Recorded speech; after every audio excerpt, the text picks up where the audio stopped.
We want to call our August 8th, 2022 committee meetings to order.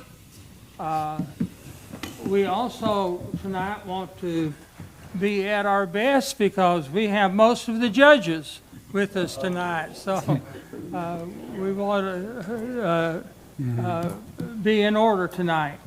Also, I want to take this opportunity to welcome Commissioner Huntsman back with us tonight.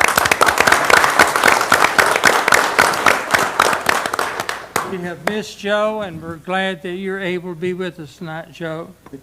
At this time, Randy DeBoard of the Finance Committee, you're recognized. Thank you, Mr. Chairman.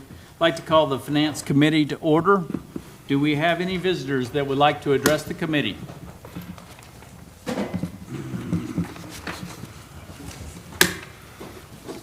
Good afternoon. Edna Green, 4981 Cameron Road. I'd like to address the commission in regard to the change order that I got to look at this afternoon. I would beg you to please ask questions. $200,000 is a whole lot of money. A whole lot more than I've seen during my lifetime. And most of you are younger than I am. So you may have seen that money, and you may live to see to make that. But that is an entirely too large a bill for what we have already spent.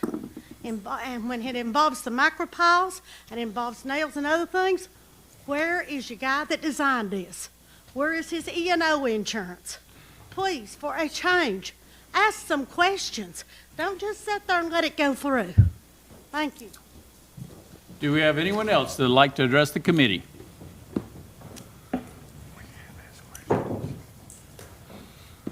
Bonnie Bullington, 317 Stubblefield Street. I agree with Ms. Green. Of course. Every month there's change orders. How many more are we going to get thrown at us? This one's $203,000. That's a big chunk of change, folks. Who designed this and made the bid for this project? Did they not take into account the amount of nails that would be used? Did they take anything into account? Apparently, from all the change orders we've seen so far, they didn't, because their bid left them coming up short on everything. Yet we and you have to foot the bill. When are you guys and ladies up there gonna stand up and ask questions and put a stop to this?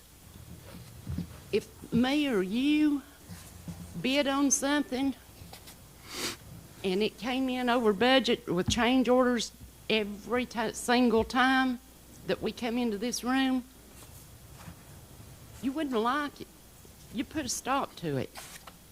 So at some point, we've got to put a stop to this. It's getting ridiculous. Thank you. Do we have anyone else that would like to address the committee?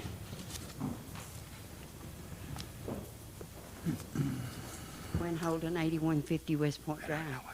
We could take that money and spend it on our roads. We truly need our roads fixed. Growing up in Hamblen County, I don't believe I've ever seen our roads in such bad shape.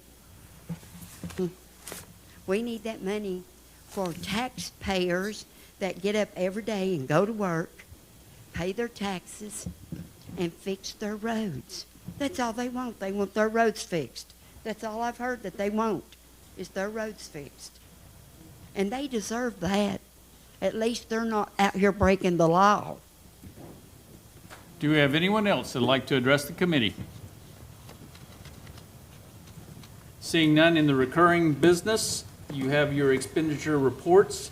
Do we have a motion to approve the checks as written? So moved. We got a motion. Do we have a second? Second. Motion and a second. Any discussion? If not, all in favor, let it be known by saying aye. Aye. Any opposition? Motion carries. In old business, we have none. In new business, we have the Justice Center project. Tony Pettit.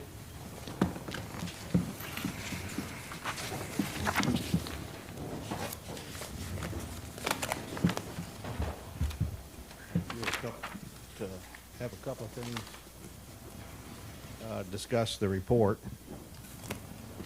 I want to take about the progress report. I want to talk about things that happened on site and things that happened off site. Here's, let me see if I can. I'm going to back up to these. Hang on a minute. Oh, right there. So this is an aerial photograph of the drone picture of the site, and progress report now. The grading is for rough grading is virtually complete. They're putting in some storm drains. A lot of that's done already. Micro piles, we'll be glad to know they're 94% complete. And we're going to talk about more about micro piles here in a little bit. This is a significant part of the change order. Mat slab is about 70% complete. These pours start early in the morning and finish, and the last pour was like 900 something yards of concrete. and then the foundations, they started finally going up with concrete walls. I think this picture, you can look down to the lower left and barely make out some rebar sticking up. Now they got gang forms on it. We've got a crane on site, so we're going vertical finally. Then off-site, this is steel for metal decking, to be rolled metal decking. We're trying to fight escalation cost and all that, so we're paying for stored materials properly documented. Here's some angle that's going into it. Your steel fabricator is now fabricating some steel. This is precast. That's didn't turn out to be a good picture. That's probably my resolution on it. But the darker color is brick, and the white color is a kind of a precast trim. So that's the precast will be on the job. So you've got billings. Let me go over the billings for you. To date, at July, the billings totaled $23,986,581, about $24 million.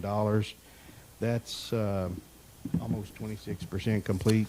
That's a little misleading because there's 15.5% in stored materials, or $14,343,000 in stored materials not in place on the job, and that's both off-site and on-site.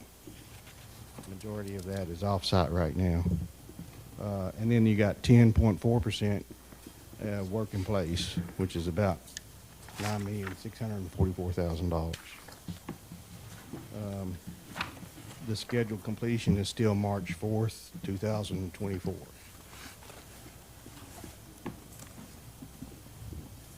Any questions so far? You were stating that the 26% is misleading. It's misleading because it's not work in place. They billed 26% of the total job, but $14.5 million is not quite 14.5, is stored materials. Yeah. Okay. And there's provisions in the contract to pay for stored materials. They have to have a place to store it. We got to have certificates of insurance. Each one of these pieces will be designated as being part of our project. So that's the stored materials. And that's at a savings. That's prevent escalation clauses the best we can, just to make sure we got it all bought. It addresses supply chain issues. So this metal decking, the big rolls of sheets and stuff's been hard to get over the last year. And so the better off we are to get the material ready to fabricate it, the better we are. That steel fabricator is in Knoxville. He will have delivery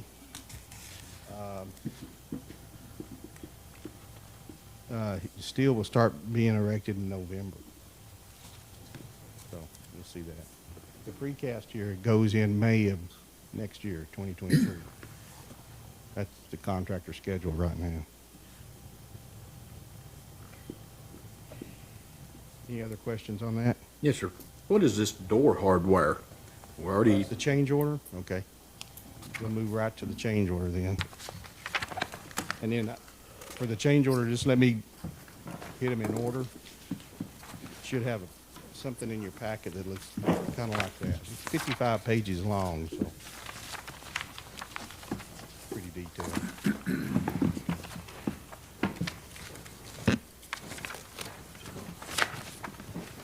So Commissioner Doty, if I could, when I get to that one, make sure I Yes, answer sir. your question. So, the first one is PCO number 8. Remember, PCO is potential change order. And RFI 37, soil nails and gray beams and pile caps revisions. So this is changes to your deep foundations and a soil nail wall that holds the lateral force of the upper portion of the building against the retaining wall of the lower portion of the building. During construction, we're always looking for ways of, it doesn't seem like it, because every time I come in here, I want a change order, and I don't like change orders any better than the rest of these people do. But we're always wanting change orders. So, but we're always looking on site for ways to reduce the cost. So one of the things we did on this PCO 8, it's got about $35,000 of credits, and in a nutshell, and I'll go into details as much as you want, it reduced the height of the soil nail wall. But it's misleading when I say that, because it's actually reduced it from the bottom up, because after the design, we realized that we didn't need to have a lateral force concern on the mat foundation, that big 20-inch mat foundation. So we were able to raise that up. That eliminated the soil nails. It eliminated the face of that soil nail, because that's a 6-inch concrete wall, and we saved approximately $35,000 off of that. Now we got to offset that with, the engineer decided that we needed 7 tension micropiles, which the tension micropile now has to be not only in compression forcing down, but tension and forcing it up, and he added rebar for that. So that is in this cost. Also, the way that this structure is made, and we tried to combat this, but we couldn't get it to work, is that we have to now demobilize a micropile subcontractor. He's going to leave the site Wednesday, and we're going to be somewhere around 95, 96% complete. We'll have 27 micropiles left to go, but he won't be able to come back and do those micropiles until we have this first floor structure in place of the detention center. That allows them to backfill that wall and install those tension piles, and also those the total of 27 micropiles, about 20 micropiles regular. So then we can close that line item, so we don't have to talk about micropiles anymore, but that's going to be back in November before we get a chance to stop that. But right now, he'll demobilize on Wednesday. Also included in that is a mobilization cost of about $20,500, and myself and the contractor worked hard of trying to work around that for mobilization, but the engineer would not allow us to relocate 3 micropiles, so we had to say, okay, we can't relocate them, and they have to have, the way that an RFI was answering, they have to build this wall up and then do the micropiles. So he has to leave and come back, so that contractor is charging, rightfully so, $20,000 because he's got to remobilize.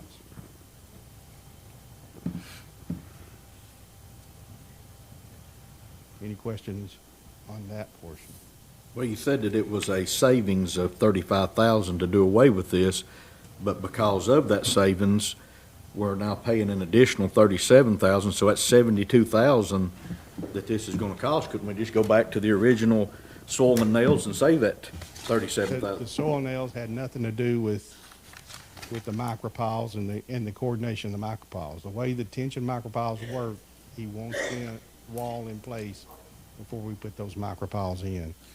The savings came from just as we were looking at it, we said we could save this square footage all along that wall. Let me see if I can find that.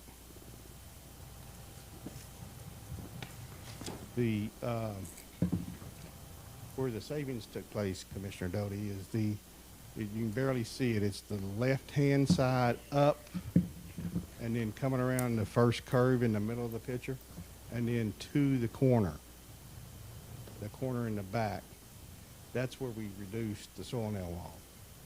Coming around the corner on the right-hand side is where we have to wait to put the micropiles in. So he got 600, almost, he's got 598 micropiles in, but he's got to come back in and put in another 27 in November because the contractor has to build the wall about 4 foot in front of that gunite wall, concrete soil nail wall, and then backfill it and then drill the rest of those piers. So the savings was in a different area than the cost. So really, it was a $72,000 change order. You all just It saved would have been, $35,000 we on just it. figured out how to save 35 out of it, yeah. Hope nobody else uses this engineer. They'll go bankrupt. So, any other questions on PC08? I'm not happy with the remobilization of $20,000 either. There's no negotiating that. It's in this change order. We've tried our best to, first of all, the general contractor did reduce it. This was a negotiated price when it got down. I was in on some of that argument. But this is the negotiated price down to $20,500. The biggest fear there is making sure that we can, because he's going off to parts unknown to us to work somewhere else. So one of the things we wanted to try to do, besides saving the $20,000, was to make sure he didn't leave, let him finish.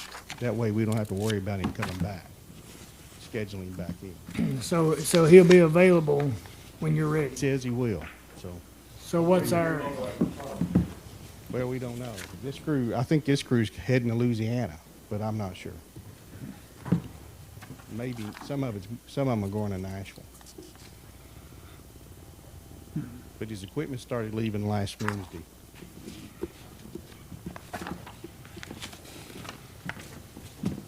Any other questions on that? Good questions. Okay, our PCO 13 is RFI 46 and 53. If any of you guys ever want to see a RFI log, just let me know, and I'll be happy to share that. But it's a minor change order. Still don't like change orders. It's additional reinforcing steel that the engineer said we needed in shear walls. We kind of asked a question about the shear walls and how they connect. He reviewed it. He come back to us and said we need an additional reinforcing in these concrete walls when they tie together. The shear walls keep it from tipping over later on. That's what your shear walls are for. It would have been more than this. Again, we jumped on it. The steel fabricator asked the question if, this is not good to hear. It would have been more, but the steel fabricator come back and said if we can use angles instead of bent plate, is that okay? And the engineer agreed to that, so there's no cost from the structural engineer. It just came from the concrete guy for the reinforcing rebar in the concrete. Any questions? Okay. Here's the one, Mr. Doty, that you got a question. So we had door hardware. You got a door hardware schedule. And if you look on the drawings, it takes up a 3x4 piece of paper where it's listing every door in it. And you got hardware in there, and that hardware did not, in 23 frames and doors, did not indicate any kind of door prep or a hollow metal prep or the equipment to go into it to control the security hardware. This was brought to the attention of the designer. The designer made that change, and now the cost breakdown is in this change order, but it adds $43,000 because the security is needed in those doors. And the reason it's coming up now rather than later is right now we're trying to prep the hollow metal frames to get encased in the CMU. So we got to prep all that for the electronics to run through that, and devices, electronic hinges and stuff to go in those frames. Could that not have I been, didn't like that one either. Yes, sir. could that not have been in your original bill? Should have been called in the original bid. It was not. And exactly who should have caught that? Well, coordination of the drawings, that should have been called right there between the architect and that security, their security consultant. So it should have been called there. That's a $40,000 mistake, Yes, after the fact, yes. after they done got the job. Here's his legal term, and that's the reason we're going to talk a little later about legal terms. That's also unjust enrichment. So I wanted somebody else to define that. Had it been in there, we wouldn't have known it. Okay. We wouldn't know that it'd been $43,000 because it would have been in the price somewhere. So it's not the contractor's fault, but he's got to be paid for the work, and we got to get the hollow metal doors in so as not to delay the project. So that's one of those things that we need to discuss with the designer. So it's architect's fault. Between the architect and the security consultant, they missed coordinating that door schedule. It's a political answer, wasn't it? Could you describe again what you were just saying about delaying the project? All these changes here are imperative. One thing you don't want to do is not approve a change order. You're better, I'm trying not to be a lawyer. I'll get called away with the judges here. You don't want to cause a delay. The owner, us, does not want to cause a delay in the project by saying, all right, we're not going to approve this $43,000.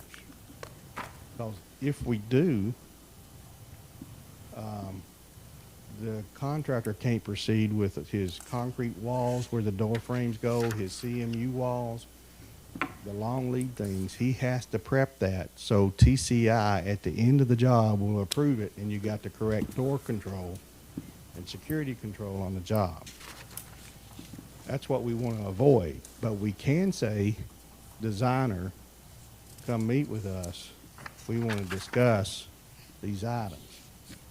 And that's how come I've been suggesting, and the designer knows I want to do this. I think you guys want to do this. At 25% of the job, 50% of the job, 75% job, and at the end, just to help communications, because we really don't want litigation, because that's a loss. So we try to work these problems out as we go through the job. Okay, so our recourse, go ahead, I'm sorry. So these items, and nobody likes change orders. It's disruption. It causes more meetings. It causes things, and it takes our focus away what we ought to be doing in production to get these things lined out. Nobody likes it. The engineer, the designer, they don't like it. The contractor don't like it. I don't like it. Explaining it to you. So, but we got to keep moving. And rather than coming in all at once and saying, okay, here's $500,000, I'd rather do it every month to let you know what's going on. So, Okay, my question right here is if we approve this $43,000 between the architect and the security folks, if we approve this to keep from delaying the project, what's our recourse at the end of the day? Because we feel, I can already answer, we feel that this would be something that we should not incur. okay, I am not an attorney. Yes, sir. I am not an attorney, but the argument against that, and I still think you ought to discuss this with the designers. They have in place, they carry insurance called errors and omission insurance. Sure. However, if you have something that if you're getting benefit of, that you didn't get benefit of before, I think an attorney is going to advise you, you've got to pay for it. And what we don't want to do is cause a delay, rework, Sure. or anything like that. That's clearly the errors and omissions, when you have to do rework it because of a mistake and stuff like this. This right here is probably going to go toward unjust enrichment. If that's what they're going to counterclaim. If you say it's errors and omissions because it never was in the job, now it's in the job, you'd have had to pay for it. But How many of these buildings, how many of these jails have they built? I can't tell You you don't, that. plenty from my understanding, okay? Yeah. All right, and it's like they keep coming up here with all this stuff right here. It's like someone needs to know something somewhere. Are they just scared to give it up front? I agree with you. But what, they need to come in front of us and they need to either suck that money up or at least, at the minimum, I think, split it. Well, I mean, that's, I know it's not your call. It's not your call, I understand it. I'm trying to keep the job moving so it don't And cost I us. want to keep the job moving, yes. So, you know, that job is going to cost you $7,000 a day if you delay that contractor. Mm-hmm. So he's paying for people not to be there. So that's one of the things that we want to do is to keep him productive.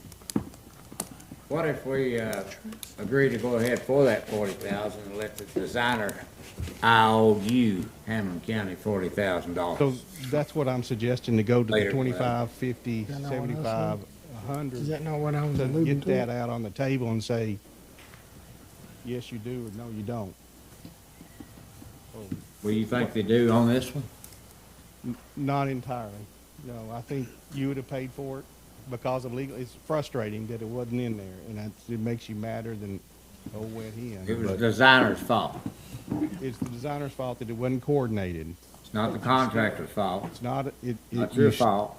It's not my fault. You did Designer's not. fault. It's not the contractor's fault. But you still didn't pay for it, and you would have had to pay for it had it been in there. There may be some arguments, and we'll let an attorney that's argued this before tell you the success rate in that.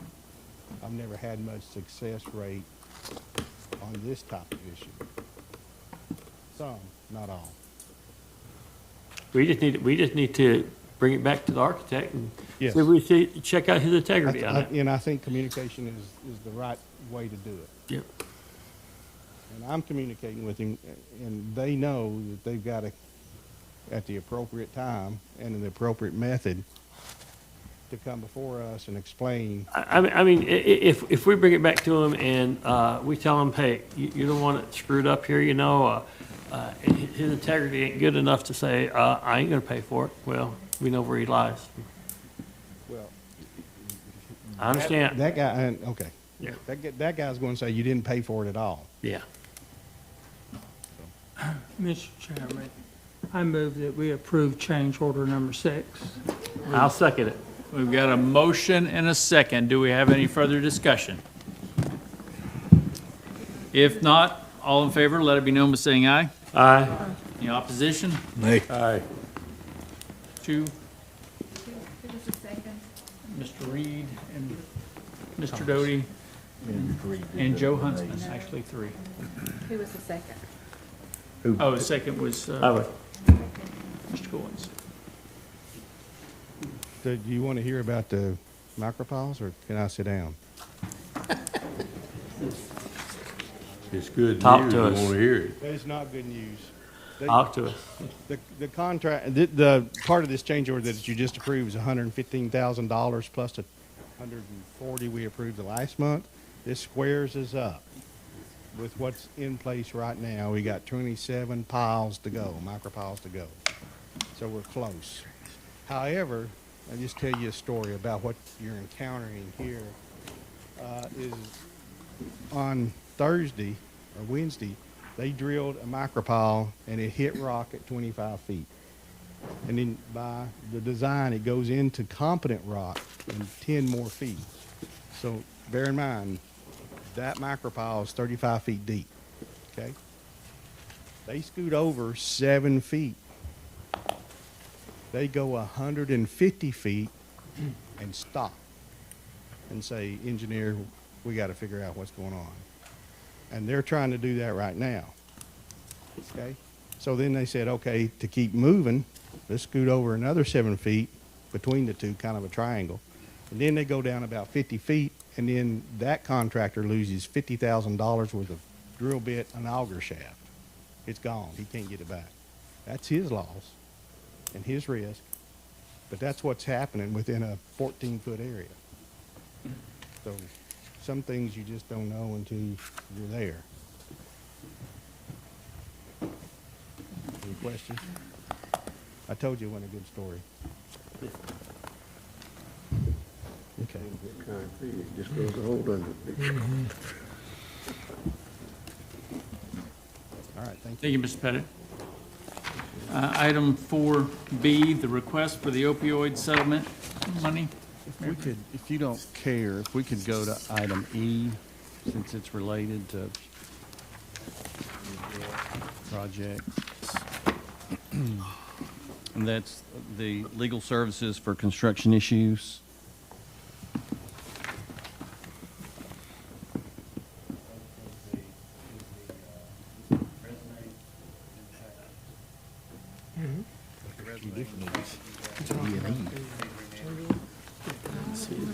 Yeah, 2 E's.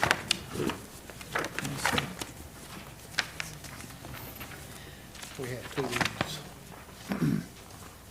We have 2 E's. We have E with 1, 2, 3, 4, and 5 subs, and then we have another E right below it. The resume is in the packet. Okay. All right. In what county attorney and I have been discussing since the last committee meetings about the need for some expertise, some legal counsel expertise in construction.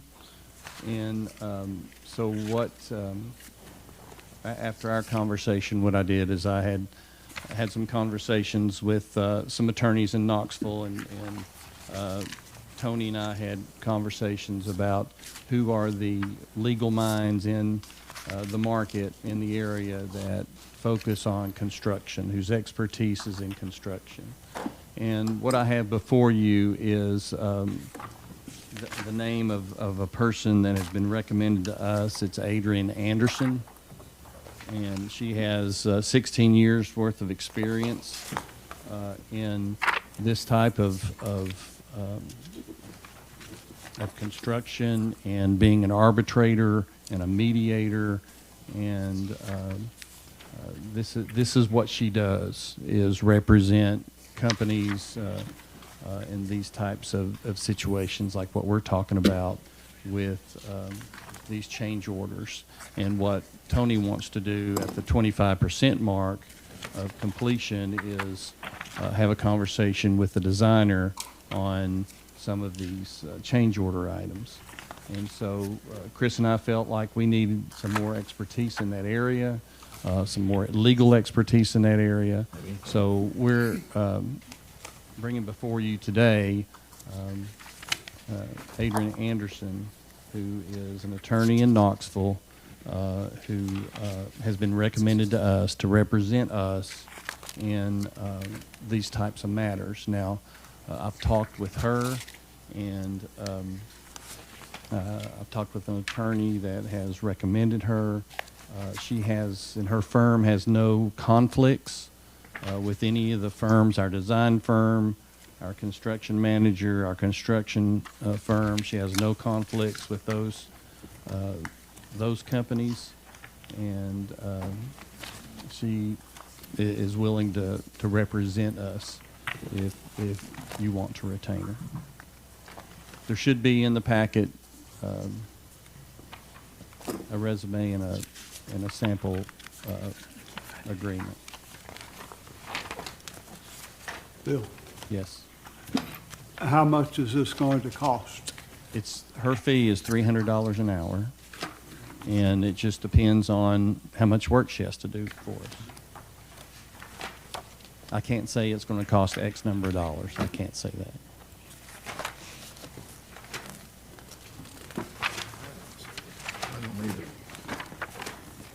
You feel that it would be worth the $300? Absolutely, I do.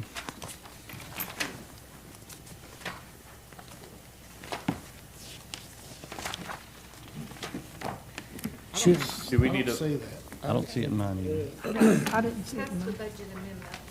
Go past the budget amendments.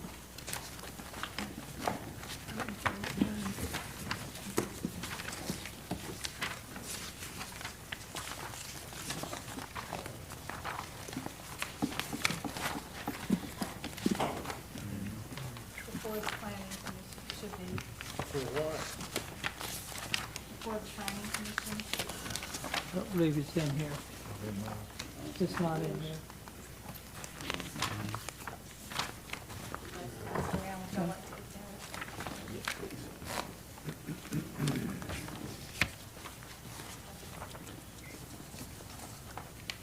What we can do, Mr. Chairman, if you want, is come back, pass the resume around and come back. Is it on the packet on the web? For sure? Should be on the web, yes. Okay. Has there been any discussion with her, or can there be until she's retained? I gave her some examples. Okay, and what was her feedback like? The worst thing we could do is stop the project. Oh, yeah. Yeah, That was one of her comments. That's the worst thing we can do. it'll have a cost on the other side. Right. So, but did she give any indication that she had handled any of these before successfully? Yes. And did she think that the facts of our situation would merit that? I didn't go that deep Okay. with her. Mayor, just to reiterate, you're suggesting that her services, or this attorney's services, would be, come into play when Burwell and everybody gets together at the 25% mark of completion. Yes, but we need to change And the review nomenclature. what's We need going to on. change it Yes. to F first, I believe. And- She would be at our table. Yes.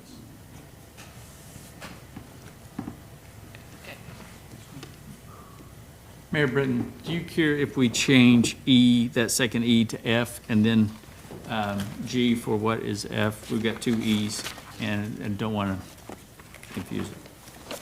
This is the legal services for construction issues, what I'm talking about. Yeah. So add that.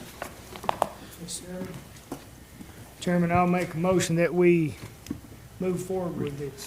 Retain the attorney? Retain the I'll attorney. second that. You got a motion and a second. Any discussion?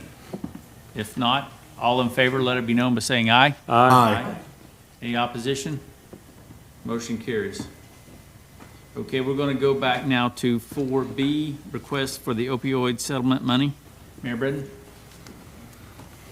Today, what we're doing is revisiting, I guess, an issue and a request that was made a few months ago, back in the spring, by the judges in the 1st, 2nd, and 3rd judicial districts for use of some of the endo-pharmaceutical settlement money for the creation and operation of a regional recovery center at the old prison site in Carter County. And so I asked Lisa Tipton and Judge Boniface to come. Lisa's a Families Free, and Judge Boniface is our recovery court coordinator, and their colleagues from the 1st and 2nd and 3rd district courts to come and update you on that recovery center and where you are, or where they are on that. And then Judge Boniface has an additional request. And just in the memo that's in your packet, just to give you an update on the money we received from the endo pharmaceutical settlement, it was right at $1.8 million. Now, we've spent $176,000 on the body scanner that's going in the jail. And then, so there's 1.6 million balance that's available for you to appropriate.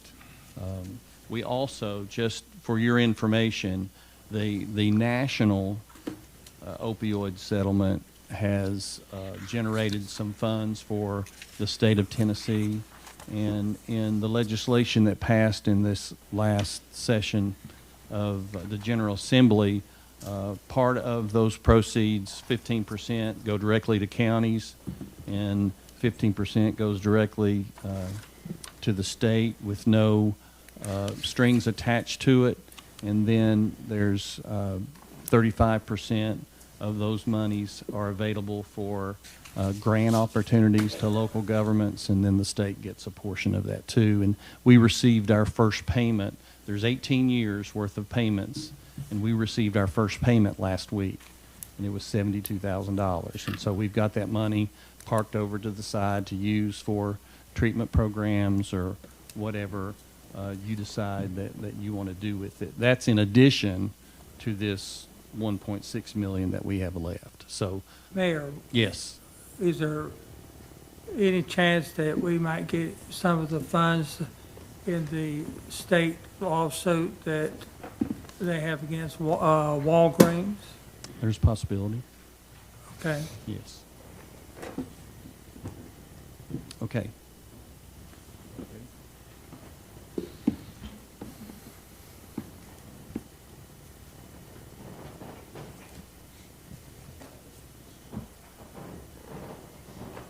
Good afternoon. I'm Judge Boniface. I know most of you, and you're welcome to call me Beth, since that's the way we've always known each other. We came, like you said, in the spring and gave you some broad strokes on what we wanted to do. After more research, more studies, and I hope that's in your packet, we have the numbers for what Carter County would actually cost to run. We're now coming to you with some actual facts and figures and asking for you to give what you think is appropriate to Carter County. One of the nice things that I picked up today, listening to how hard it is to do construction, is how lucky we are that this facility came to us. It is ready to be moved in. It is ready to go. The Nashville has agreed to lease it to us for $1 a year for 5 years. So we have a brand new, well, not brand new, I take it back. We have a fully functioning facility that is in good shape that we get for $1 a year for us to have an inpatient rehab treatment facility. This facility, basically we have, and I've got the different counties here that have already agreed to commit monies and funds. But if you agree to commit funds, then you get to be on the board that's going to tell us how to run it. The commissioners here, you would decide who you wanted to be on that board. Do you want it to be the mayor? Do you want it to be some of the commissioners? However you want to do it. But we would like as much money as we could get. The mayor had proposed $500,000 for the Carter County facility. It would be run by Families Free. Would be, well, there she is. She would be our service provider. It would be roughly a 12 to 18 month program. They have, and I can let Ms. Tipton speak about a little bit more of what they have up there, but we have agreed, and not me, I have to say, this is a lot of our judges from the 1st and 2nd Judicial District have worked on this. They have community education that's going to come in and allow our participants to get skills and training. We have jobs up there that have already agreed. Certain employers have agreed to employ these people. So it would be our citizens from Hamblen County, which we have a lot. Right now, I have 25 people in my recovery court, and I have another 15 to 20 applications. So we're growing so fast because people really want to get into the program and get treatment, but we don't have a place to put them. We send people for inpatient to Nashville and past Nashville. East Tennessee, as we spoke about the last time, does not have an inpatient rehab treatment facility. Stacy, Judge Street, Judge Rice, Judge Goodwin, Ms. Tipton have all been working very closely with the governor on this program. He is very excited that we are working so hard and going around to each county. I mean, we've been on the circuit, commission meeting after commission meeting, asking for funds. There is a study. Did you receive the study that says how much it costs to run the facility? No? Okay. I have that. Somehow that was, it sounds like things got lost. So that got lost in what was supposed to be here. But we have a detailed study that can tell you dollar for dollar what it's going to cost to run this facility. And Ms. Tipton can tell you who did you contract with to get that study done? We have a consulting company that we've worked with that actually has done a lot of work with the existing programs in Tennessee right now. We were fortunate enough in Tennessee to have one of the first really successful residential recovery courts in the nation. It's a program in Nashville called BC4. Judge Seth Norman was a pioneer of residential recovery courts, and we have been working with a consultant who also has worked with them. So she helped us understand how we could take a lot of the components of Judge Norman's model, and we've worked with him and his team as well, and bring that into bearing in this facility. We have been working with recovery courts in our region since they started in Northeast Tennessee 7 years ago, and have literally seen story after story after story of men and women who really wanted a way out of addiction, wanted a way out of crime, wanted a way out of oftentimes homelessness. Their children and families are a wreck, and this recovery court process that we're doing now in the first and second judicial district, and have the honor of working with Judge Boniface as well,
to start out with 45 beds, but to increase up to 85 or 100. I mean, this is a full-on prison. It's a huge location up in Rome Mountain, and as Judge Boniface had shared, it's just an incredible opportunity of this abatement funds coming together at the same time that this prison opportunity became available, and to be able to have the use of that for $1 a year is just unheard of in that region. So we would be looking at, between the men's and women's facility, that would be 100 people when it's up to capacity at any given time who will be receiving this kind of intensive service. I'm asking that, excuse me, Hamblen County become part of this, because I want Hamblen County to have a say in how this facility is run. I think everybody knows there's a problem. That's how we got this huge amount of money. The amount of money that is going towards this problem shows you how large and how pervasive the problem is. If Hamblen County will take its stake in this particular facility, then our people will be able to go there. And I can tell you, I could fill up as many beds as they could give us. Now, there are certain people that are in my program that are functioning very well on an outpatient basis, but I've got a bunch that absolutely require inpatient treatment. And we've just got them sitting in the jail until I can get them a bed. And it's a waste of everybody's resources. I believe, did you go up I with did. us? Yes, And you ma'am. got to see the facility. It's beautiful, it really is. I mean, it's impressive. It is, it is. And I we saw don't- the facility. Did It you was see it? very, very impressive. Yes. And the fact that we don't have to go through just inevitable growing pains of having to construct something. We've got a facility that's beautiful, like she said, for $1 a year. And, Can you get that lowered? No. I know, we'll get 50 cents. Yeah. We'll get that attorney y'all are gonna hire, and we'll get her on it. Yeah. Judge, Do we could know I- how many beds that Hamblen County will be allotted? Well, it's gonna Or- be a first come, first serve situation, so as people graduate the program, then another person will come in. So, but for you to have a say on how it's run, for us to have beds for our people, we need to take an investment in it. And it's a one-time, we're not gonna be coming back and asking for more, no change orders, no anything like that, that are inevitable in other projects. That's just, that's the way those projects are. This is not. We're asking for the one-time thing. We've asked Nashville for the continuous, change orders there and give us money each year. So if we, Judge, I'm sorry, go ahead, Chairman. I was just curious, you're going to serve primarily clients from the upper East Tennessee area? You'll not be serving anyone from Middle or West Tennessee? If we had a bed open, we're certainly going to take somebody, that's fine, but no, sir. We'll have it filled from Hamblen County. It'll be as far down, I believe I'm saying that correctly. Okay. Hamblen County is as far down as we go on this. Okay. It'll be the first, second, and third judicial districts. Okay. Judge, we applaud your effort and wholeheartedly am behind the idea and the, what you're doing. That said, as we put this money forward and get a seat at the table, are we guaranteed some beds? I mean, it's like, if we put up you suggested 500,000, if we were to put that up, does that give Hamblen County some beds at the facility? I mean, obviously, it's gonna fill up quick. You've got 25 and waiting. And I just would like to see that Hamblen County did. That's- What we're doing is get this thing up and running. Yes, right. So we already have a board that is right now stays in areas. He can tell you who's on that currently, that are setting up the bank accounts and all that kind of stuff. But anyway, what would happen is, the places, the counties that pay will be on the board, and they will run this facility. We're just a judge asking. Got you. To give us something Got you. to help. Okay. But as far as how it's run, that would be the job of the commission to decide. Does the financial input from a county make any difference? How many beds you get? Well, we'll let the money maybe. I'm not the money man. If I were the money man, I would go back and practice law and charge $300 an hour. And I'm thinking about it after listening to that. what you're doing if you contribute your money, when we came and spoke to you all a long time ago, we had this great big vision and a big mass of uncertainty. What we've gotten since then, as Dave so eloquently stated, we now have the facility with the approval of the state of Tennessee for that rent. We now have the grant for $1 million this year, $1.3 million reoccurring to run the facility. We now have a board set up, and right now that board just consists of the mayors of Carter, Washington, and Sullivan counties, only because we had to have someone do the incorporation.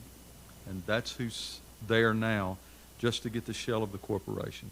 And they have the bylaws in place now also that calls for right now the mayor and the state representative from each district that, or town or county that contributes money to sit on this board. And they did that just so, you know, 15, 20 years down the road, we want to see that. We don't want a person on there. It's got to be a position, and that's why they did that. And to answer your question is, those are answers that are given by the people that sit on this board to determine how they want to allocate those beds. All we're going to do is run it. What we don't want and what is not for sale is a seat on that board for $10,000. You understand what I'm saying? We take any money we can. We're not even supposed to ask for money. All we ask is that you all hold it before. You toured it. You all seen it. The mayor's been involved since the very first meeting that we ever had. We didn't know if we would ever get to this point, but here we are. And what we're not going to do, and I've had this conversation with some people in Greene County, you're not going to buy a seat on this board for $10,000. You're going to contribute your money. You're going to put some, you're going to have a stake in the game, and then you all decide that, and we're simply going to run it. Mm-hmm. So the more money that we've got there, the better this facility can be, and the bigger that it can be.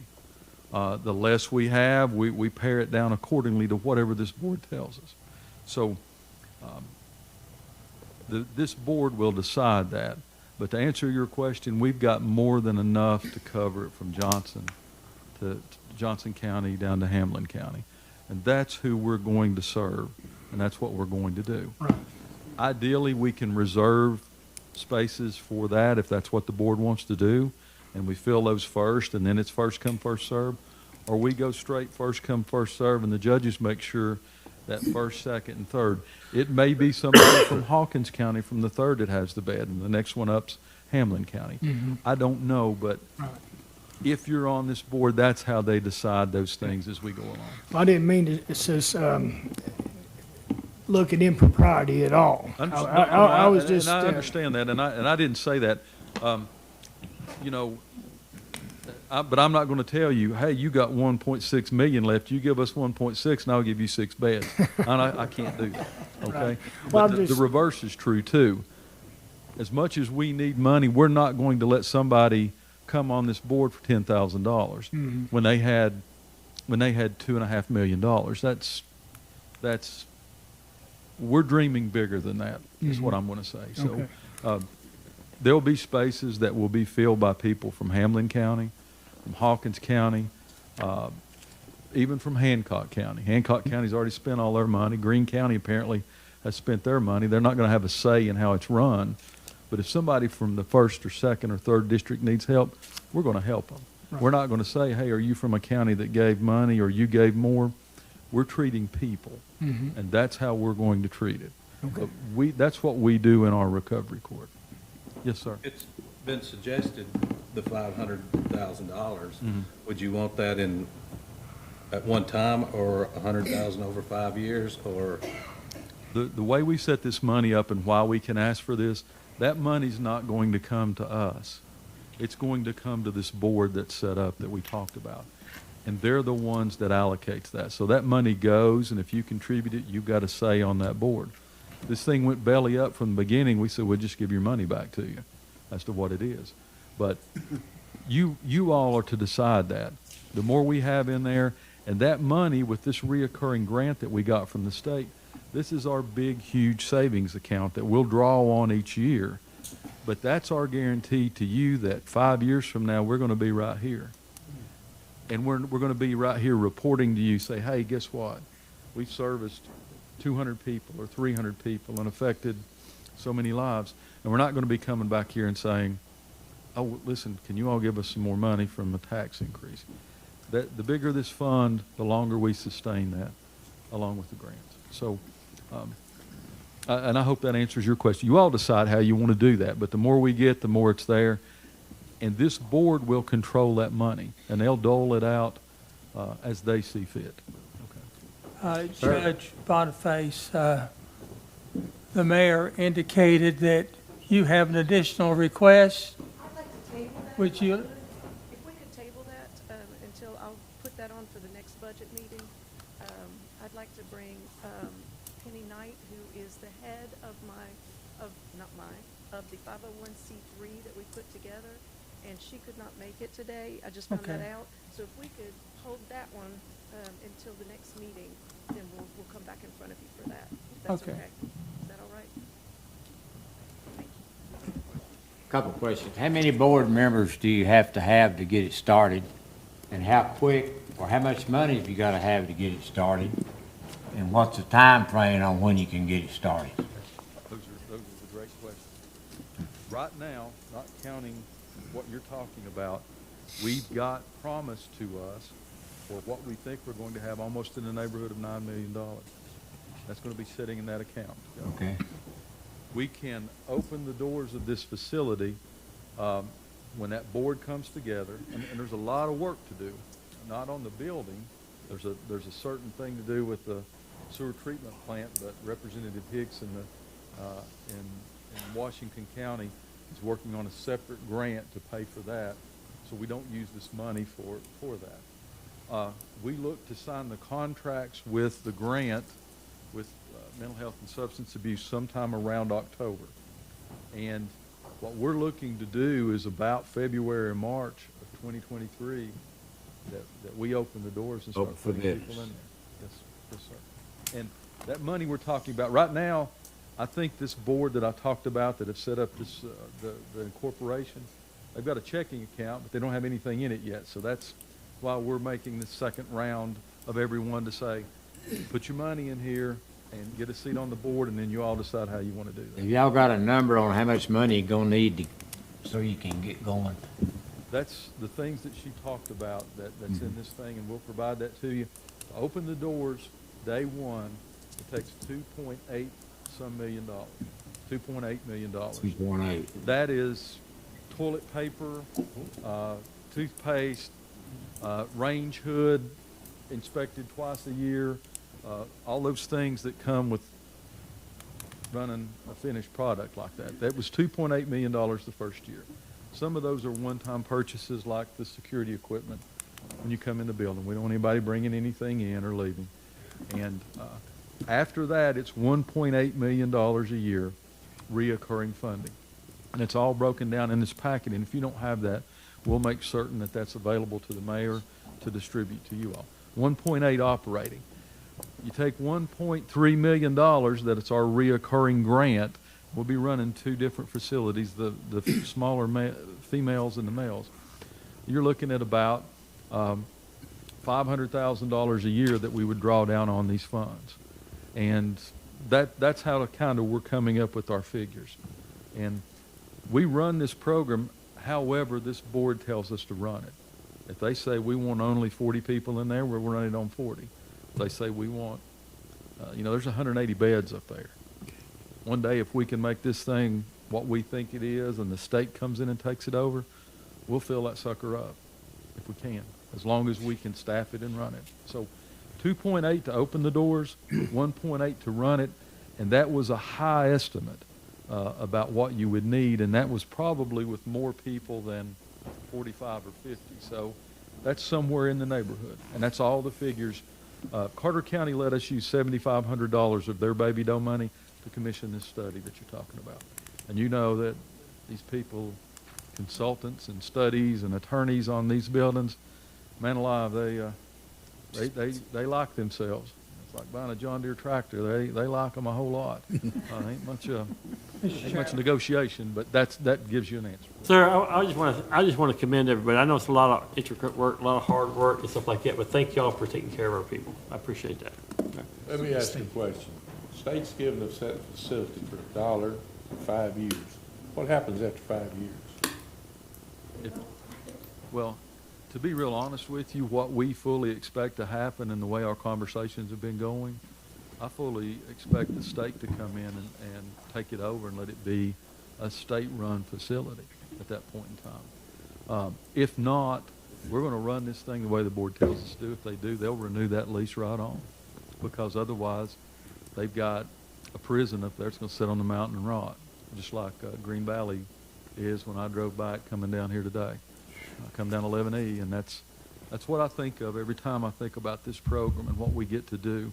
We're not only putting a building to use for very good, but we're also saving a building, and we're not going to let it just absolutely be a waste of time like Green Valley's sitting there right now. Mr. Chairman, I move that we commit $500,000 of our opioid settlement. We have a motion and we have a second for 500,000. Do we have any further discussion? Would that be a one-time payment? Would that be a one-time payment, or would that be separated over the? I think that's up to our financial department and the mayor.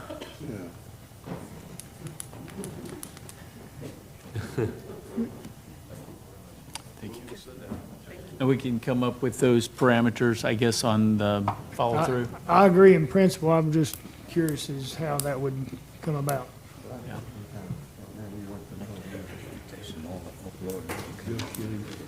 Okay. All in favor, let it be known by saying aye. Aye. Any opposition? Motion carries. Item 4C, RFQ for architectural services for Hamblen County Government. Mayor Britton. Before I get started, judges, I want to thank you guys for coming tonight. We appreciate it very much. Thank you all very much. Thank you. We'll be in contact. $10 at a time or something like that. Okay, in your packet is results of an RFQ that was issued last month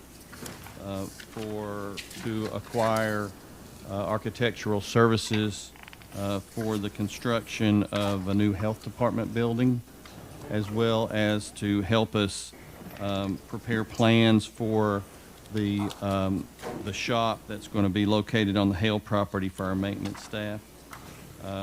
We had a 4-person committee evaluate the responses to the RFQ. We had, I believe, 8 companies that responded, and of the 8, the highest ranking firm was Barber McMurray out of Knoxville.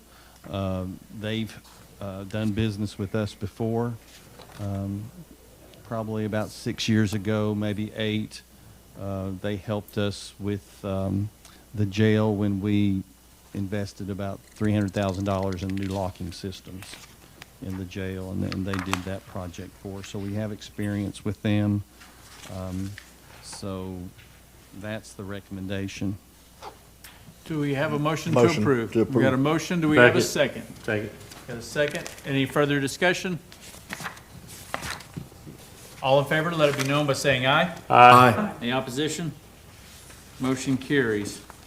All right, item 4D, Resolution 22, a resolution for JAG grant application. Mayor Britton. The JAG grant is something that the Department of Justice issues every year, and we've, in a partnership with the City of Morristown and the Police Department, we alternate years receiving this grant. And the 2022 grant, it's the county's turn. So we're just asking for permission to apply for the grant. So moved. We have a motion. We've got a second. Chris Cutshaw. Any discussion? Question. How much money?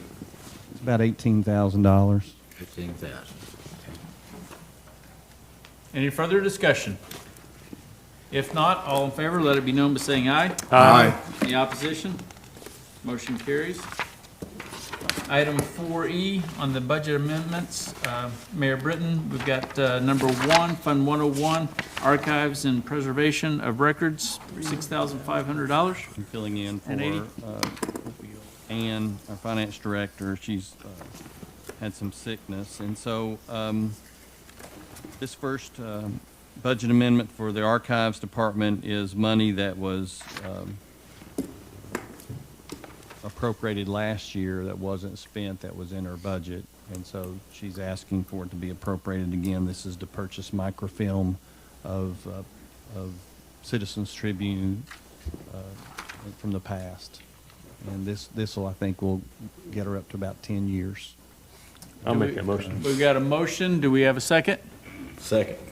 Motion and a second. Any discussion? If not, all in favor, let it be known by saying aye. Aye. Any opposition? Motion carries. Item 4E2, Fund 101, County Clerk's Office for $10,000. Mayor Britton? This is an appropriation request that comes every year from the county clerk. This $10,000 comes from a restricted account generated by data processing fees from transactions in the county clerk's office, and the county clerk wants to use it to update some computer equipment. Make that motion. We've got a motion. Do we have a second? Second. Motion and a second. Any discussion? If not, all in favor, let it be known by saying aye. Aye. Any opposition? Motion carries. Item 4B3, I'm sorry, 4E3, Fund 131, Highway Department for $156,433.75. I'll let Barry speak to this. We had some money set up in last year's budget. I had $40,000 set up in last year's budget, both the highway and the garbage, to do some fencing and to replace our gutters on our building. They've been there since '99. They're ridden with holes, and we'd like to replace them and get the roof drain right. So that's left over last year. If we could get it put in this year's budget, because we've come up with the quotes here late in the year, May and June is when it develops. So that's what the request is for. The fencing's going to be about $20,000. The guttering's going to be about $24,000. And so what I got, I went to the second one. I'm sorry, Randy. Okay. So Going to back up and go through the first one? Yeah. That 156. That's money left over from last year that we can use towards paving and the preparation of full paving. And so we need it in this year's budget as well, because we're going to spend looks like about $1.8 million, and we need the money for the preparation and for the new asphalt as well. So I'll make that motion. We have a motion to Second. approve. We have a second. Second. Do we have any discussion? Barry, one question. This is in addition to the 1.8 that we've already appropriated for paving, is that correct? this is included in the 1.8. Oh, it's included with, okay. It's All right. money we didn't get spent in this last year's budget. We had ongoing projects. Okay, We got about 8 roads on the list to pave, and so it's part of that money. okay. Thank you. All in, who did the second? I second. Okay, yes. All in favor, let it be known by saying aye. Aye. Any opposition? Motion carries. Now, item, I'm sorry, I That's got all ahead right. of myself, but we just want to do the guttering and the fencing, and if we could it's my oversight, we just asked for it on the highway fund. We need to ask for $30,000 from the last year's, that was left over from last year's garbage fund too. So the 116 fund needs to be involved. we've got a motion. Second. We've got a second. Any further discussion? If not, all in favor, let it be known by saying aye. One second. Just to make sure we're not making a mistake here, Barry said garbage fund, and what's listed on this amendment is Highway and Public Works. Is there an issue with this? Okay, Can we add the garbage fund to this? okay.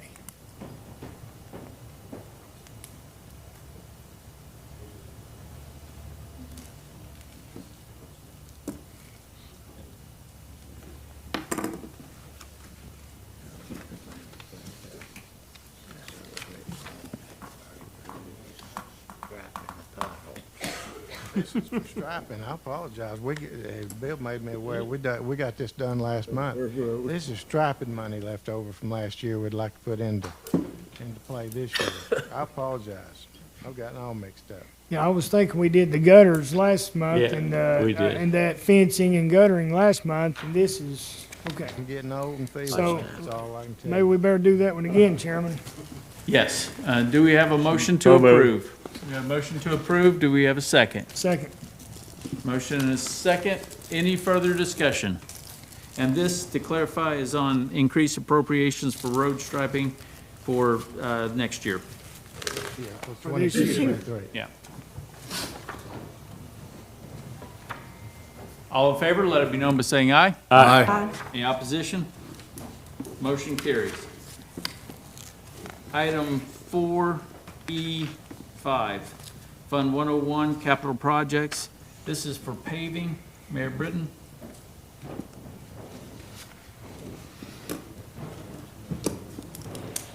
Art, there was discussion, Art, last month when you appropriated the $250,000 from sales tax, all right, for paving.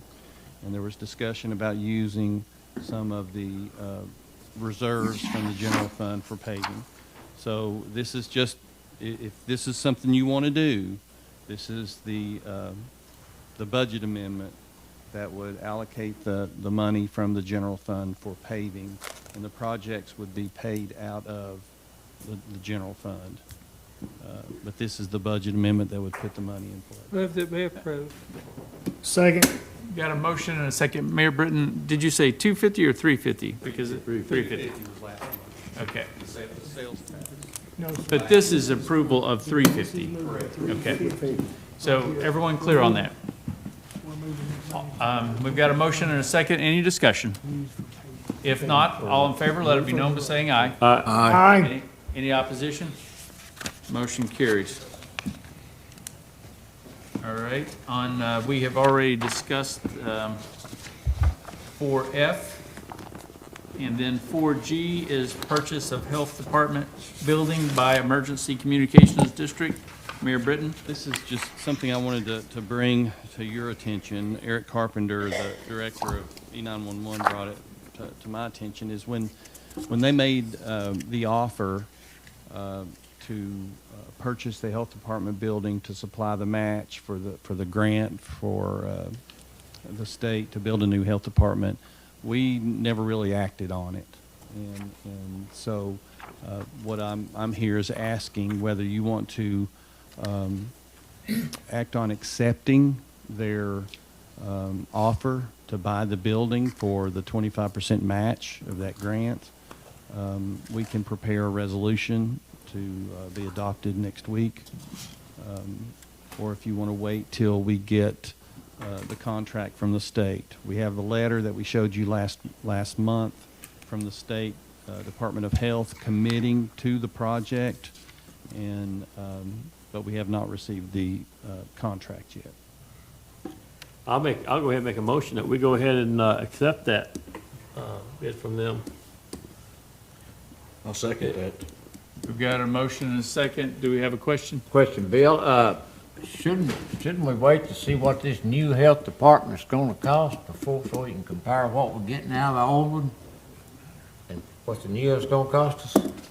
Well, the state has given us a total amount that they're willing to give us, with 4.2 million, something like that. So that's the budget.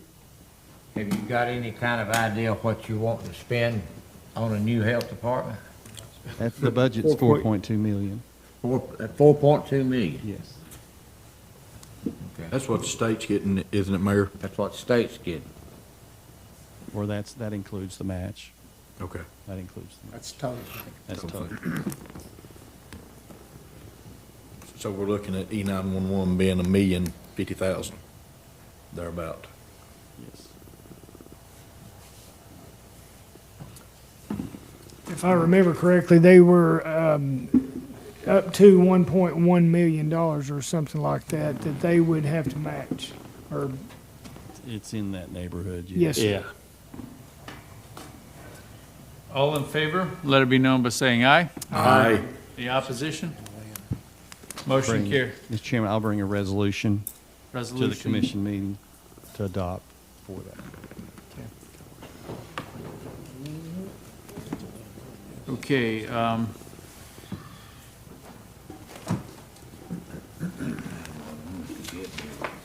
I think that concludes everything that we have. That's all I've got, Mr. Chairman. Thank you, Chairman DeBoard. Chairman Cutshaw of the Personnel Committee, you're recognized. I'd like to call the Personnel Committee meeting to order. Are there any visitors that would like to address the committee? Personnel? Personnel? Okay. Seeing none, there is no old business and new business. Item 4A, approval of education pay submissions. Motion to approve, Mr. Chairman. Motion, second. I'll second. Motion and a second. Is there any discussion? Seeing none, all in favor, say aye. Aye. Anyone opposed? Motion passes. Item 4B, approval of longevity pay submissions. Motion. Second. Mr. Aker and Mr. Horner. Is there any discussion? Seeing none, all in favor, say aye. Aye. Anyone opposed? Motion passes. Chairman, that's all I have. Thank you, Chairman Cutshaw. Chairman Doyle of the Public Service Committee, you're now recognized. Thank you, Chairman. I'd like to call the Public Service Committee to order. Anybody wishing to speak? I believe this lady's want to speak. Ma'am, you want to speak? This is the committee for the noise. Are you? Yeah. You're good. You want to pull the Closer to the mic microphone. down. Thank you. Thank you. Just tell us who you are and your address, and then you go ahead and. Okay. Give her the Amanda time Johnson. limit. 5 minutes.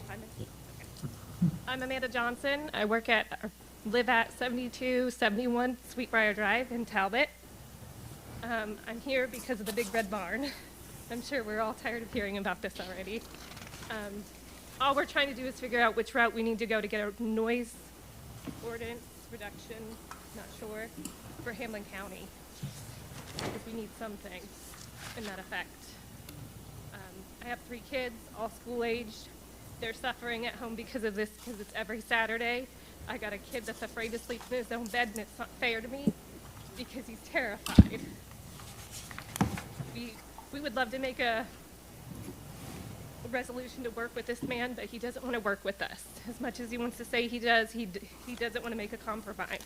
He's went back on everything he said, that all this work that he's done on his barn, and it's still just as loud today as it was months back. So we're just asking for you guys to try to come up with a plan to get us on the agenda to do something for Hamblen County with the noise. That's all I have. Thank you. Thank you for your Question, ma'am. Yes. Did they have an event this We weekend? did not have an event this weekend. Thankfully. Let's see if he approved then. Thank you for your comments. Thank you.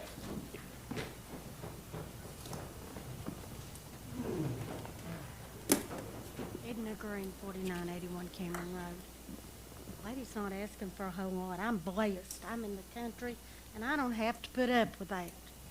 But you need to consider things. Most of your parents, some of your grandparents, surely you can understand that a child should be able to go to sleep by 11 o'clock at least. Even at my age, 11 o'clock is late enough. So please, take some time to listen. I know some of you look at me like I wish you'd go away, but I'm telling you, you are put here to serve the citizens of Hamblen County. And please think about it. Please consider it. Some of you look like you're concerned. Some of you look like you don't care. Please. She's not asking for a whole lot. She's just asking for you to do your jobs. And that's what you're put here for. I realize some of you will be leaving. But let your last act be something to help her, not go against you. Yes, sir.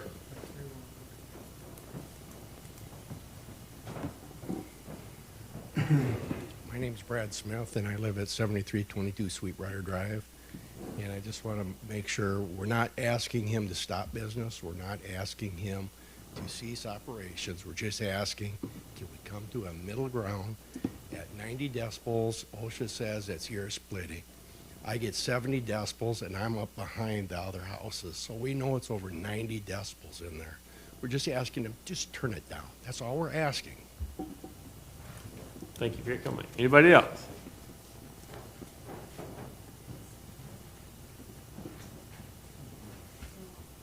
My name is Cassie Slabacorn. I live at 7329 Sweetbriar Drive, directly behind the barn. I've lived there 30 years. I have 30 years of my life invested there. And now my days have to be structured around what's going on down there. And I don't like that. If I'm outside, I go inside. When I go inside, I put earplugs in. 3 times I've left my home to stay in a hotel. I go to the movies, I do whatever to get out. Now, I don't like things like this. I don't like to get up in front of people and speak. It's like, it's my worst nightmare. But this is something worth fighting for. The right to have peace and quiet in your own home, to get your quality of life back. We're all citizens here. People that are here tonight, we're citizens of Hamblen County. We deserve a noise ordinance. We need something in place to protect our rights for peace and quiet as homeowners, parents, voters, taxpayers of Hamblen County. It's our right to have that. We should have that right to have peace and quiet in our own home. And I want my quality of life back. Thank you for your comment. Anybody else?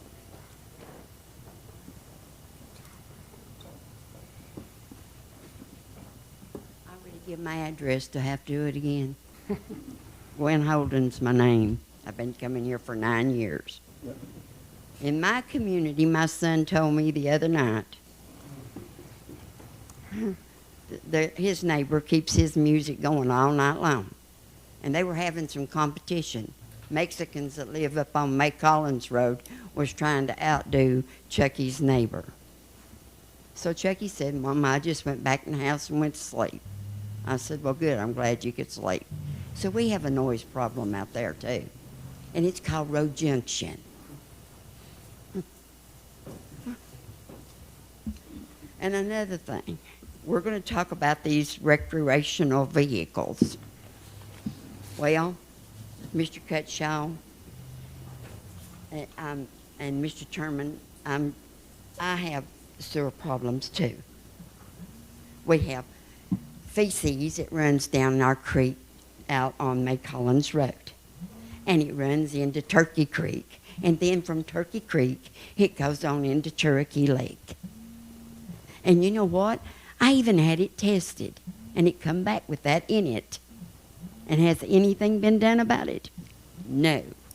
So if you're going to do something for your community, how about doing something for mine where I used to live? Because we have so much stuff going out in there. I had to move because I was stressing out. And I lived there for 40 years. And you know what? There's not any commissioner really cares about what I'm talking about. But I know somebody that does. And vengeance is mine, thus saith the Lord. I will repay. Anyone else? Seeing none. 4A, a resolution to approve the policies and procedures for the 22 home grant. Mayor Bill. Hamblen County has received from THDA a $750,000 home grant that will be administered by CCAC. The home grant is something that we've received. We're just finishing, I think, the 2019 grant. And this is a grant where homeowners with dilapidated homes who need some repairs to stay in their home can apply for it and get their homes repaired and stay where they're living.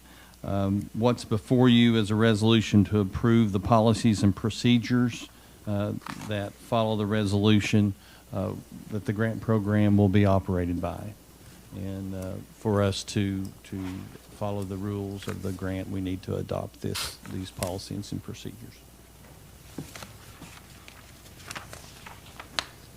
Do I have a motion? So moved. Second. Joe Huston, second. All in favor, make a motion by saying aye. Aye. All opposed? Motion passes. 4B, surplus items for the narcotics division. Mr. Chairman, I'll just address these. In your packet is a, let's see, is a request to surplus a 1999 Chevrolet pickup. Yes. That doesn't work anymore. Motion. Is that the only thing it has? And then, let's see, on, yes, hold on. It's, On that item, yes. Okay. On that item. do I have a motion? Motion. Second? Second. Second. All in favor, make motion say aye. Aye. Opposed? Motion passes. The next, Go ahead. the next item is the surplus of the service weapons that are listed by the sheriff, so that they can be presented to these individuals later this month. Do I have a motion? Motion. Second? Second anyway. Second. Got a second? All in favor, make a motion by saying aye. Aye. All opposed? Motion passes. 4D, surplus item from the county clerk's office. And this is computer equipment that the clerk's wants to dispose of. Okay, do I have a motion? Motion? Joe. Okay. Joe Beach, Joe Huntsman. All in favor, make motion say aye. Aye. All opposed? Motion passes. 4E, a newly adopted recreational vehicle regulation. What's in your packet, what I want to do first is just show you some of the campers that are in our files as far as the problem campers that we have that brought up the proposal that we presented last month. And these are some of them don't have proper sewer. Most of them have tarps for leakage.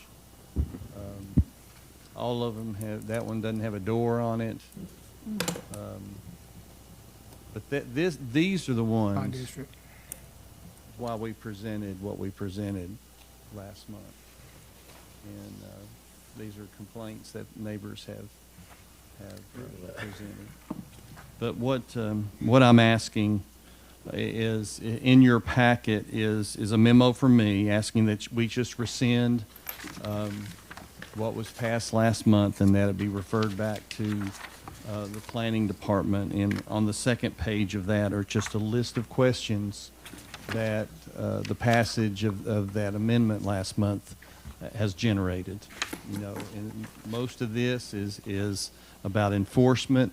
A lot of it is what are going to be the standards on electrical connection or sewer connection or sewer disposal, what zone would be allowed, these types of residences would be allowed, how long, is it indefinite, or do they have a year, 2 years?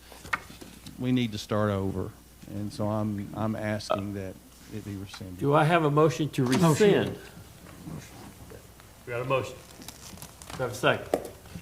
Second. Second. Who was it? Second. Who was it? Tim Horn. Tim Horn. All in favor of the motion, may say aye. No discussion? Discussion? Well, I mean, I agree. I just wanted to make clarification, Mayor. The statement said back to the Public Service Committee, but you are recommending back to planning to go over this. Is that correct? Well, to go to the planning department, which Yes. could go And to they'll planning bring back and then the to recommendations. It'll come back before public service. Yes, sir. Yes. I agree. Okay. Joe, you got something? So in other words, if a person was building a home or something like that, and they wanted to use the trailer to live in, maybe for a year to get a house built, they can go to the planning commission and get approval to live in the trailer until they get it built? Yes, that's the current policy. My Yes. understanding, Mayor, that's as long as they have a building permit and they are proceeding with the structure. Yeah. So if they don't, so if we're waiting on a builder like most people are in this county, when they start, you're 2 to 3 years without. Well, it's use on review. Every 6 months it's reviewed, right? Have you, As long as they have an open building permit and they're doing the construction of the home, we'll let them live in the camper as long as they need to. That most people won't have a building permit till they get a contractor. have you given any consideration about abandoned homes? I mean, not houses, but motor homes. We have a lot of abandoned motor homes in the county, and some of them are sort of dangerous. I mean, I know in District 7, there's one jacked way up, and part of the foundation is already gone. Howard, can't you condemn that property? Huh? Can't you condemn it? The city does that every day. Well, I don't know. They condemn Is it a houses. camper? No, Is it it's not a camper. It's a mobile home. It's a mobile home. And it's, you can't live in it.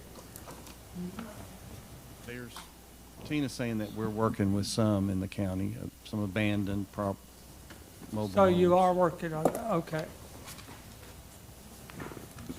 All in favor of rescinding that? Make motion by saying aye. Aye. Aye. All opposed? Motion passes. Thank you. 4F, noise reduction discussion. Mayor? Well, there were neighbors in the Sweetbriar neighborhood wanted that item placed on the agenda for the next meeting, which was this one, just they came here to speak about it and for you to give us some direction as far as what we've been doing some research on what other counties do as far as noise ordinances but wanted to hear from you guys to see kind of what you're thinking, and then we can go about putting together a proposal to bring back. Is this basically on a weekend thing? Yeah.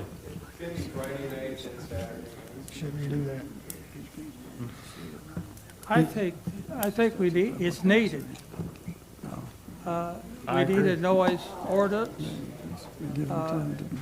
It's not that we're trying to put anybody out of business, but they can turn the volume down. And then I think Wayne mentioned at his event centers at a certain time, they stop. Howard, that's a meter. That's how you check noise. I had an event this weekend. Over at my house, I live across the street, it was 7.3. My son's was 7.2. Out behind where the band's at, it was like 9.9. Out in front of the speakers, it was 10-something surging. Got a call from my neighbor, said, Wayne, it's awful loud. Well, I was parking cars, so I went back there and checked the meter. And I go over and I check on the bank right beside his house. He's 40 foot from this building. And it was 7.3, 7.7. I forgot what it was now, but I went in and I told, and the guy down there can correct it. I went in and told him, I said, you're going to have to cut this music down. Cut it down to 5.5, kill your bass off, stop it on your drums. There's a meter that's got all these little things going on. Each instrument's on it. The saxophone's on it, trumpet's on it, everything's on it. I said, what you get that surge from that bass. It may go up to 13 inside the building. So he said, well, I've cut it down. All I can cut it down. I said, I can cut it down. He said, how will you cut it down? I said, I'll go unplug it. He dropped it down. I got another call from my neighbor, and he says, I can't even hear the music now. He can correct it, if he will. Chairman, just to add, I think Mr. Neesmith's got a great point. He's being a good neighbor, and that's the problem. This resolution that we're discussing will be for those that will not comply. Mr. Neesmith is an example of how you should do things, but as Chairman Shipley pointed out, I think we need a noise resolution of some sort, whether it be a curfew or a limit. And there's a lot of open books in that. And I don't know how you address this. We need some legal advice in how you do this, because it's arbitrary. What is noise pollution? It's arbitrary. I agree with the neighborhood, you know, and their plight and how ugly it's been to them. But the gentleman has a right to have a business. So we have to find a way to, in the middle.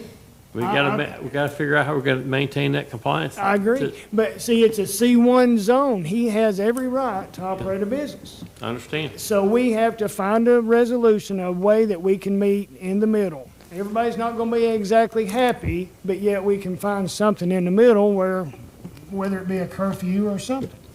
I think we got to do something. We need to do something. Chris, along those lines, there's several things he's got to do. He's not in, the paper had it listed that he was in A1. He wasn't. He's been out of A1 since '99. He's in commercial. In commercial says there's no place in commercial where you can have a dance hall. So the planning commission voted that you could have it. But there's other avenues you got to look at. You got to make sure in writing that the fire marshal approved this thing, that the health department approved this thing for the bathrooms. He's got one bathroom for the men and one for the women, and getting 250, 350 people in there a night. So I think some things got to be done. The septic system, you got to make sure you got the right septic system that will work. And if he's got a septic system in there, it was approved by the state of Tennessee. Bill, you need to check with the attorney on these campers. You can do the same thing on these campers. The septic system has got to be approved by the state of Tennessee. It can take it out of the planning, out of Hamblen County's hands when the state takes over. So what I'm hearing then is that you want us to work on something to bring back to you. Yes. Yeah. So that'll be tabled until next time. Thank you, sir. Okay, Chairman, that's all I have. Thank you very much. Thank you, Chairman Owens. Vice Chairman Horner of the Calendar and Rules Committee, you're recognized. Thank you, Mr. Chairman. This time I'll call the Calendar and Rules Committee to order. If there's anyone wishing to address this committee, may do so now. Seeing none. Item 3, old business, there is none. Item 4A, review of the regular calendar items. Motion. Did I hear a motion? Motion, did I hear a second? Second. Have a motion and a second. Any discussion? Oh, excuse me, Mr. Horner. Under the regular calendar, under finance, there is G for the budget amendments, and G is also listed again singly for the legal services contract issues. We changed that. I would amend my motion to include that second G be changed to H, and then the H in finance be changed to I. H to G in finance.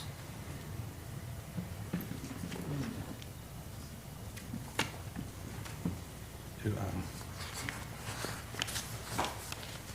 Okay, all in favor, say aye. Aye. Any opposed?